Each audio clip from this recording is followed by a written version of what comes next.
Okay, got a bit of a topic today. So, this one's for the pet parents, and we're going to be talking about end of life care. So, I know this is an emotional one. I know this is a touchy one. So, this is your warning if you need to tap out and come back to this when you're in a better place. But let's dive in about when to tell, is chiropractic a good fit for adding to your pet's end of life care? What is the goal of end of life care, and what is your goal for it? And whether or not we should be adding chiropractic to that, because sometimes we shouldn't. All right. It's the one thing every pet owner knows that we've got to talk about at some point, and none of us enjoy talking about it, but it's part of owning a pet is at some point we're going to need to take care of them in their twilight years. And we want to give them the very best throughout their whole life, but especially at the end too. So let's dive right in and figure out what we need to be doing for our critters when they're in those twilight years. First of all, who am I? If you're new to my world, welcome. I'm Dr. Vicky, the gentle chiropractor for people as well as pets. I'm a Reiki healer and a mind body coach. The initials behind my name don't matter. What does is that I'm here to help you and your fur babies be your very best, live your very best lives, and do so in the best, easiest way possible and in ways that last. Well, why am I sharing this? My pet is fine. But lately, I've had several pet owners reach out to me looking for assistance to help their pets transition, uh, to help their pets in their twilight years to have the best possible life possible. Redundant, but you knew what I meant. Uh, so, what does end of life care look like for our pets? It looks pretty similar to humans, actually. Uh, there are two main goals in any kind of end of life care, whatever that may be. And those goals are to either avoid pain or reduce it, or to enhance quality of life. Sometimes those go hand in hand, but those are the main things. Most of what the medical world looks at is pain avoiding, and that is exactly what needs to happen because when we can avoid pain or reduce it, we do enhance quality of life. But most of what the medical model is looking at is just the pain avoidance part. The quality enhancing part is just as important, though. They have to go hand in hand to give our critters the very best. So we don't want that final chapter to close out just dodging the worst of things. We want them to have the fullest expression of their life that they possibly can because we want the very best for them, just like we've wanted for their whole lives.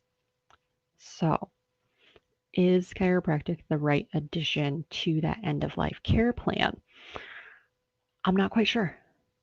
Yes, I'm a chiropractor for pets, but I'm going to tell you, sometimes it's the right fit and sometimes it's not. And I know I'm going to piss off some of the other chiros that might be catching this by saying that. It is not a cure all. There are no cure alls, but it can help in some instances.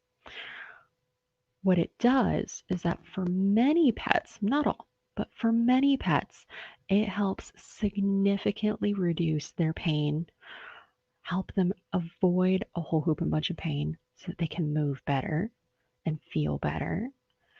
And chiropractic greatly enhances their quality of life so that they can, go out and spend the time that they have left being their very best and living that life to the fullest.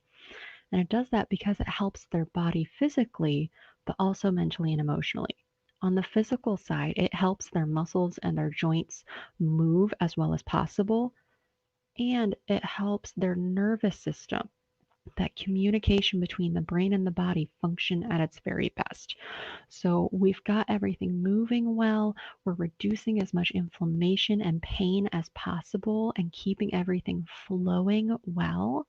And at the same time, keeping those communication lines open and as static free in that phone conversation between the body telling the brain what it needs and the brain telling the body what to do. It's so, so important.